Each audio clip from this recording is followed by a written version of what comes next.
but also to a big degree, I believe it is their responsibility. It's everyone's responsibility, including my own responsibility, to understand AI and make use of it and grow with it. Welcome to today's session. Worldbuild like a child, how AI empowers narrative designers. Or maybe it doesn't. Maybe it makes us lose our jobs. Our guest today is Constantin, and he is narrative designer, writer, and also these days a product owner, and is even doing a few other very interesting things these days. And he's going to tell us a lot about it. Little agenda, so I'm going to do quick intros, mostly about myself, how it came to work with AI in my workflow. I'm going to answer the first question is why world building and why I think world building is so important. Then we're going to play a little game with you, Patrick. And then I'm going to address the obvious, well, not children. I don't think anyone in this room is a child anymore, but we have this one thing in common. We were all children once. So that's good. And then the answer to your initial question, Patrick, is AI a threat for us narrative designers, storytellers working in the game industry? Is AI good news or is it bad news? So I will try to give you my honest answer. Right, quick intro about myself. Just, I'll be quick on this. So I've been a narrative designer for about 12 years in the game industry, and I did pretty much everything. I did some social games on Facebook, back when Facebook was a gaming platform. Then I made my own game, a lot of romance games. My own game was also romance games. I did a quick automa game for a studio in Tokyo. And then I did some even more girly stuff. And I wrote the 2 console games for Miraculous Ladybug. If you don't have kids, maybe you don't know it, but believe me, it's everywhere and it's really successful. And more recently, I worked on a game called Cloudborne. It was a Web3 RPG, and this is how I started to work on AI. And I went also to Gameloft. No non-game came out of Gameloft, unfortunately. And more recently, I'm heading an AI project with Anna and Alex, and we are still on the Chroma way, but this is the very beginning of this new journey that is aiming at empowering storytellers and embracing AI. So how did the journey started? It all started with you, Patrick, actually. I don't know if you remember, but you conducted a job interview for Cloudborne 2 years ago. It was more than that, 2 years and a half ago. And I remember you had this one question for me. How would you give voice to thousands of characters? If I were to give a background and a specific flavor to thousands of characters, how would I do?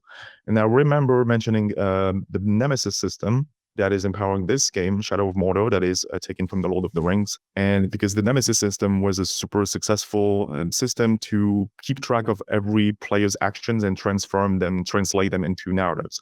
But the Nemesis system was patented, it still is actually.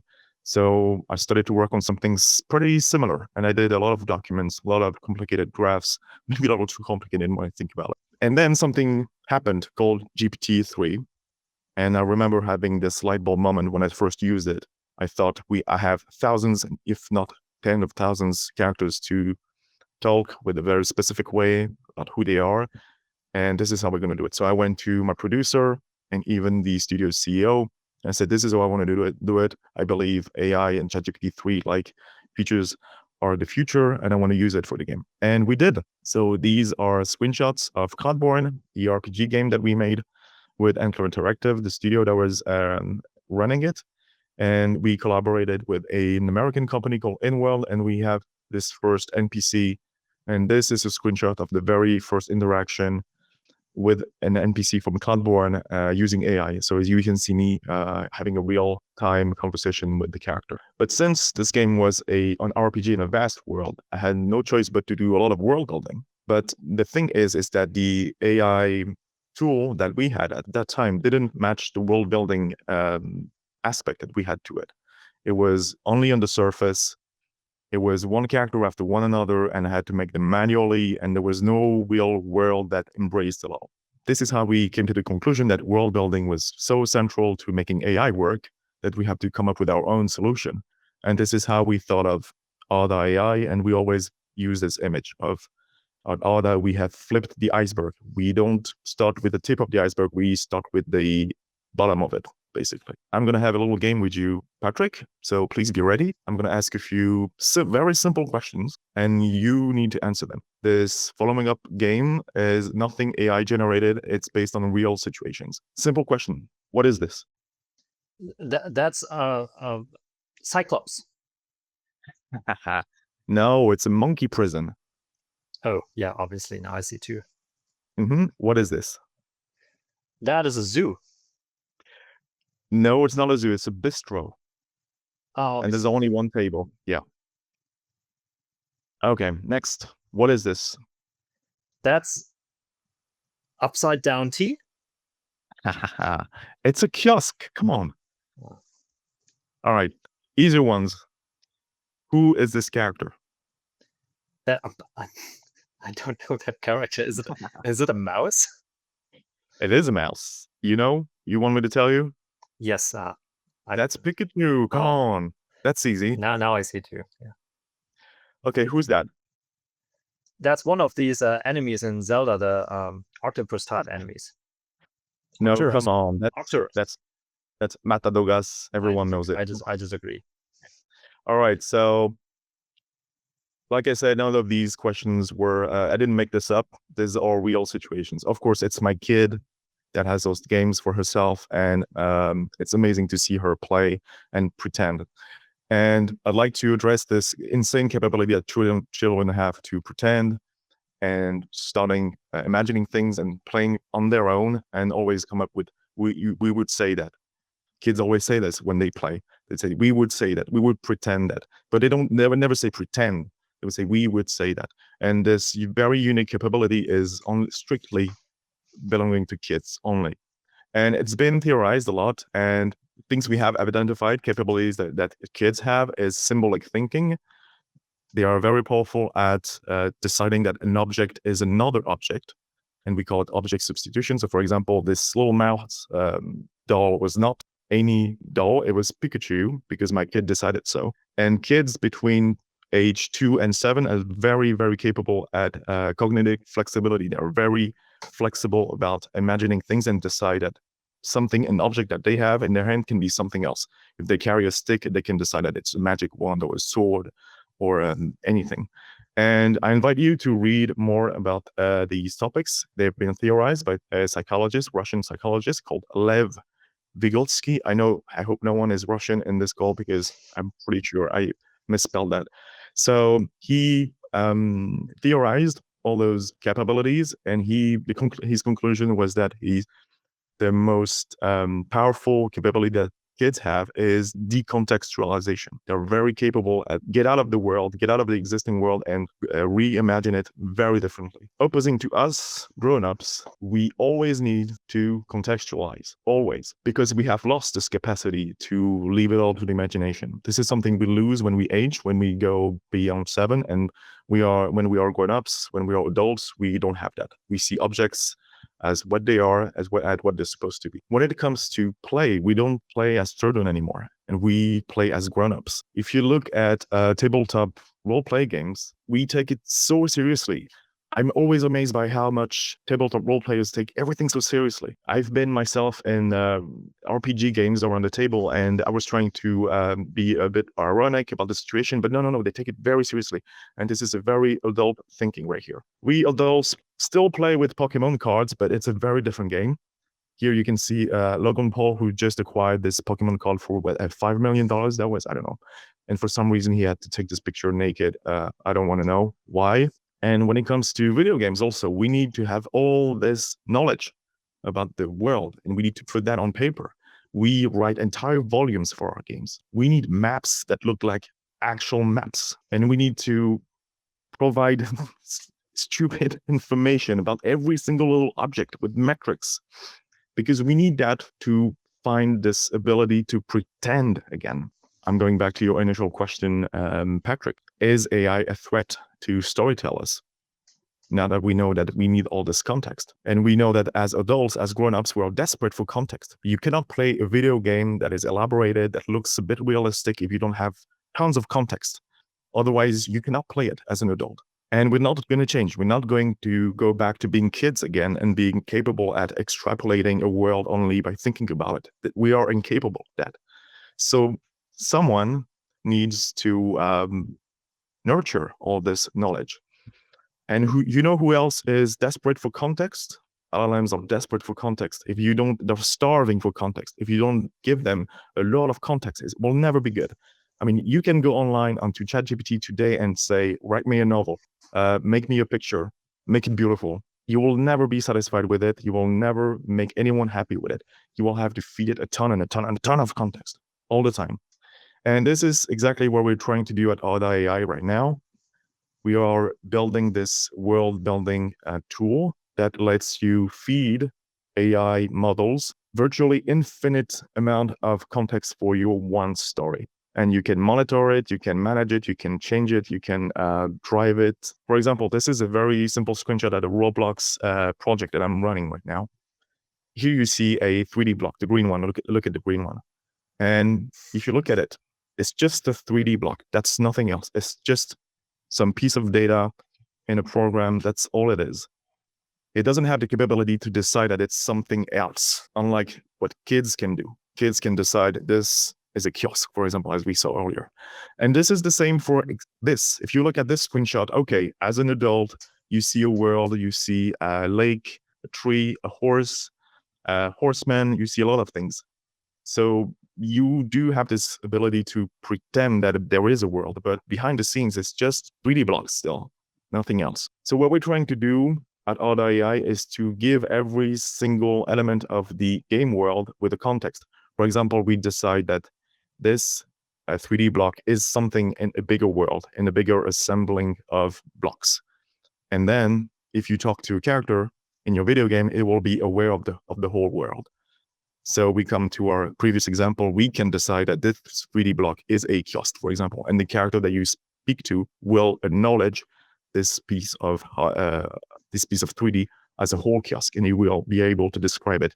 This is a kiosk from Paris, from nowadays, and it's got tons of newspaper, drinks, and everything you need to know about it.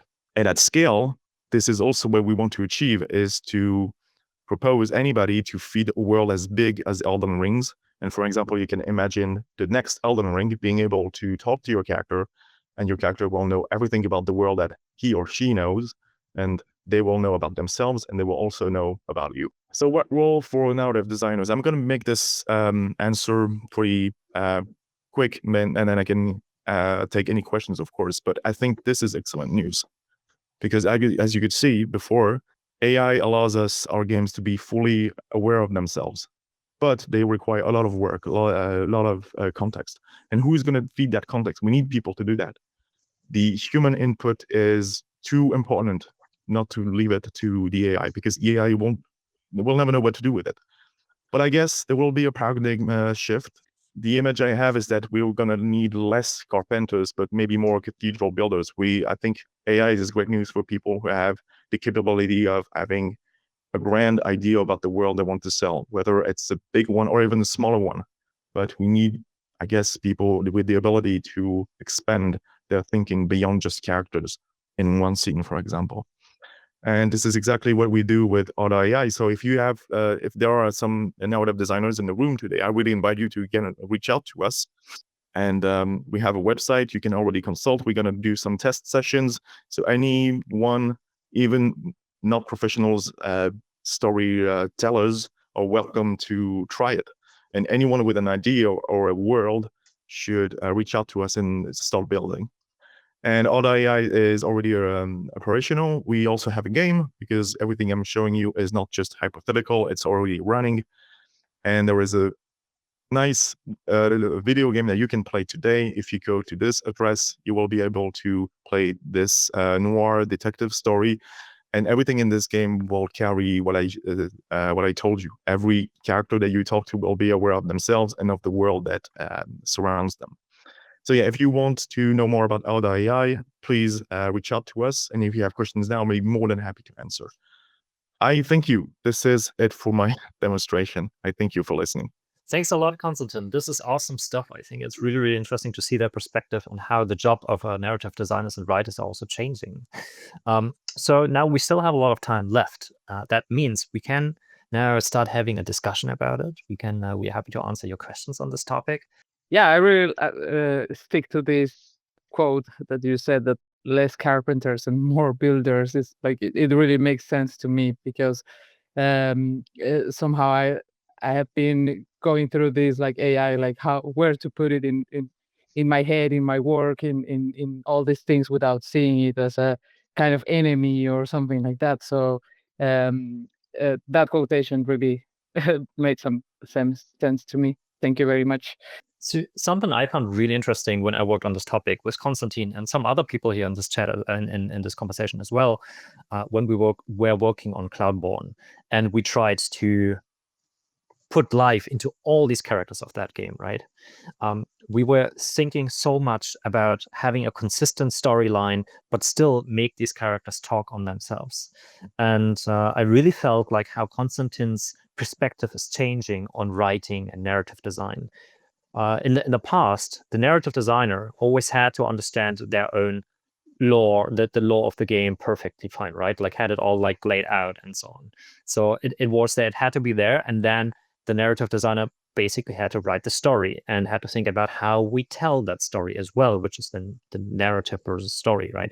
And is not that different up to this point with AI now, just on a meta level. It's still like we're trying to limit the AI in what they are allowed to know and what each of these characters can know, and in what kind of areas they can also improve their knowledge. Maybe how can they learn from each other, these characters in the game world, and such. So the work of the narrative designer, it changes, but it's still so important. It's really like Constantin said, that was a really good thing to say. Like it's like, instead of, I say it in a little bit different way, instead of like building the houses themselves, we are now becoming the architects and telling the AI how to build the house.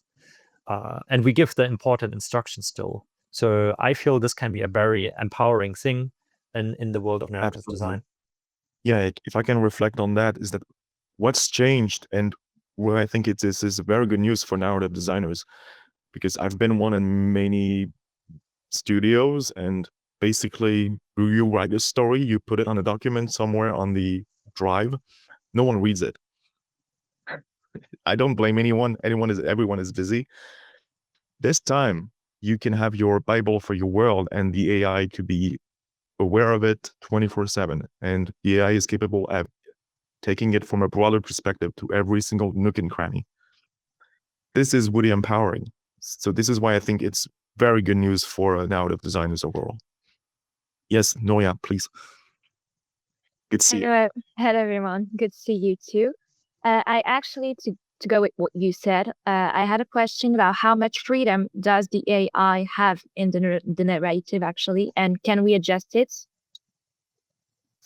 Thank you. That's a very good question. So I would say that the more stuff you give it, the more food you give it, the less liberty it will have.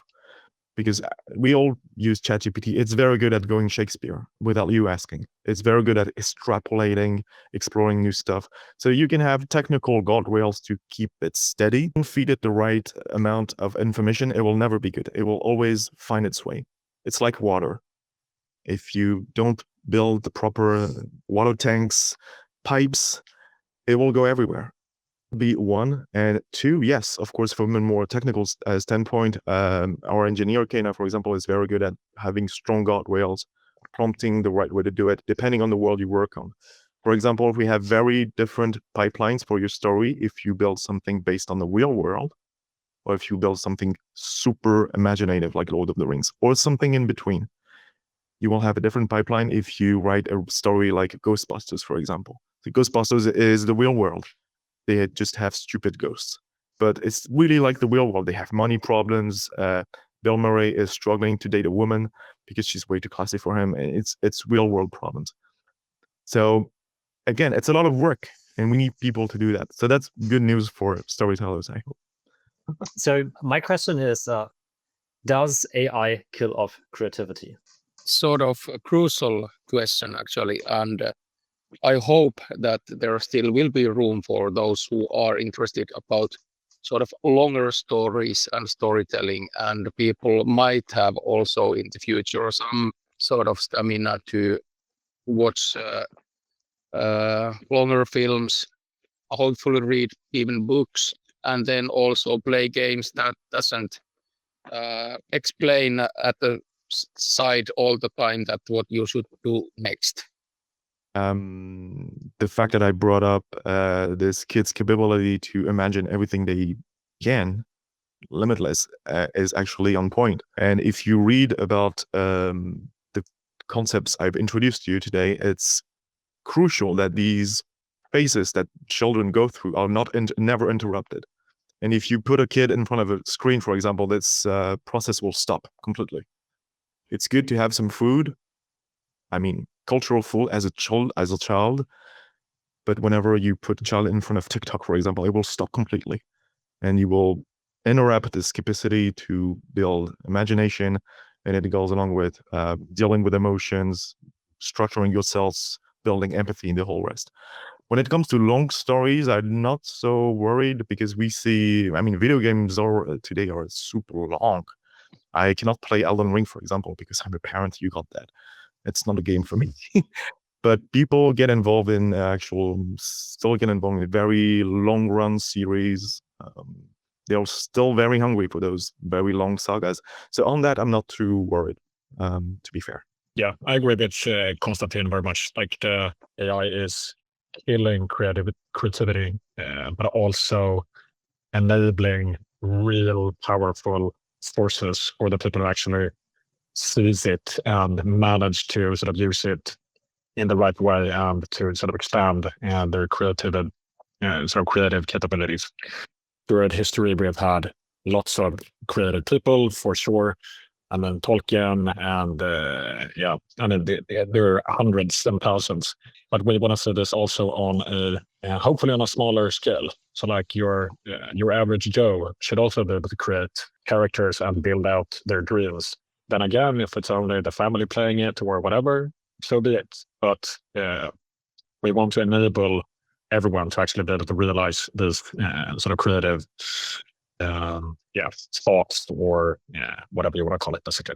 The question whether it will kill creativity, I mean, to some extent, yes, but mostly because of all the noise it creates. And I mean, just like when YouTube started as well, I mean, a lot of creators who didn't have the tools or the network or the funds to actually create content could do it. But at the same time, we got flooded by thousands or millions and billions of content out there. But there were some really, really great creators that could enable. So that's great. And I think the same thing will happen with AI now, but even more noise will be put out there. So a key thing as well with those platforms is how will your great content be discovered? So discoverability is a key thing to solve here as well, as there will be, I mean, I said it before as well in another forum, but yeah, there's so many games that will be created, so many videos and whatnot that might, or quick class might look really good, but it's dive a little deeper, it's really not. So I think we have the right discoverability tools as well so the great content is found. No, I'm to reflect on what Alex and even Lenny said is and I said that already, is I strongly believe a new breed of creators will emerge. Creativity is always find its way and always pops up from some places you didn't expect. So I cannot do some projections. I don't have a crystal ball, but I think we're on to very good surprises. And yes, a whole torrent of slush AI, definitely slop AI, a lot of it. But it's up to us also to curate information, to celebrate some creativity. It's going to be the publisher's work in the near future. If I were a video game publisher today, I would try to find out what is the next strategy to find the next gems and not resell always the same game over and over. Me, obviously, I don't make my money mainly with art. I am focusing on business, on game design, which is in my opinion, also to a big degree art. I'm not that affected. And I understand that there's a lot of people really much affected by these very rapidly happening changes these days. And I also understand that there is a lot of fear out there because of this. And yes, there's a lot of people who will lose their jobs, especially I believe, that is my opinion now, when they're not willing to adapt. You can try to keep doing what you have been doing for the past 10 or 20 years, and you will probably fail from now on with that. Or you can try to adapt, embrace the new technology, and then, change your perspective on things a little bit, your angle, how you take things in, how you use these new tools. That is, I believe, the path Constantin has chosen here now, like coming from like a regular writer perspective and growing into this architect type of perspective. That is really, really interesting, I believe. And this is a really important development we all have to make these days. Also my job, even though it's not that creative, I have to deal with AI now. If I don't use AI, I will fall back. I know that. I would already have fallen back if I wouldn't use it. So I use AI music, for example, in some of my videos when I go to conferences, and I take a video of the conference and I put the AI music into the background. But again, the lyrics are coming from me. The alignment with the video snippets in combination with the AI music, that's all coming from me. And I feel like I have so much more creative capabilities these days, thanks to AI. And I understand that this, at the same time, it feels like we're taking power away from the people who put all the skill into creating these pieces of art before. Of course, now I can do similar things to them. Of course, that doesn't feel good. But to me, it feels really good. And we really have to find the right balance and maybe also help those people who are struggling now a little bit more. We have to consider this as well. These people might need help to still survive in the society. But also, to a big degree, I believe it is their responsibility. It's everyone's responsibility, including my own responsibility, to understand AI and make use of it and grow with it. If I may reflect on that, I can testify. So I used to run this Discord group of narrative designers in Paris, because that's where I'm from, by the way. I'm in Paris, France. And I remember this light bulb moment I described you when ChatGPT 3 came about. And I was super excited by it. And I remember sharing these thoughts in the Discord. No one answered. And 1 week later, a fellow narrative designer said, "That's stealing."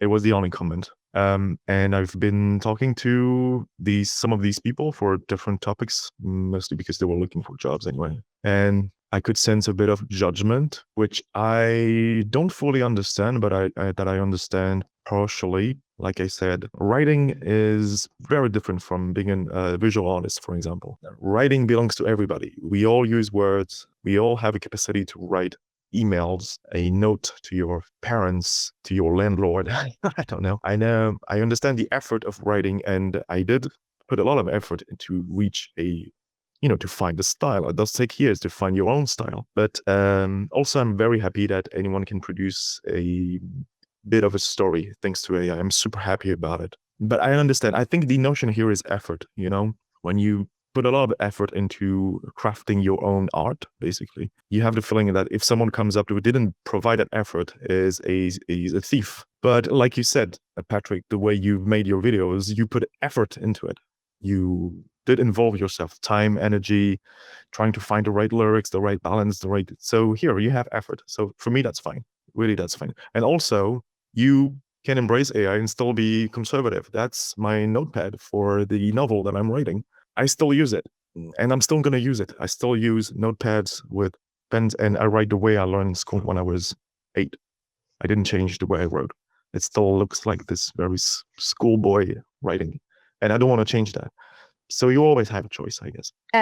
Just to actually reflect on what you said, Constantin and Patrick, I actually think also that creativity is not killed. I just think also that the effort is really important, and that it's just put on another step of the creation. The effort is still the same. We actually also give information. We still have to provide the information for the AI, because the AI cannot itself product something that is totally like perfect. We still have to give it something to eat, and it's why I actually think that the effort is just in another step of the creation, and that we still have to help it in another way. Thank you. Absolutely. Yeah. Patrick, I thank you for welcoming me. I hope you all liked it. And yeah, thanks a lot. Always nice talking to you. Thank you, everyone. Take care. Stay fit and healthy.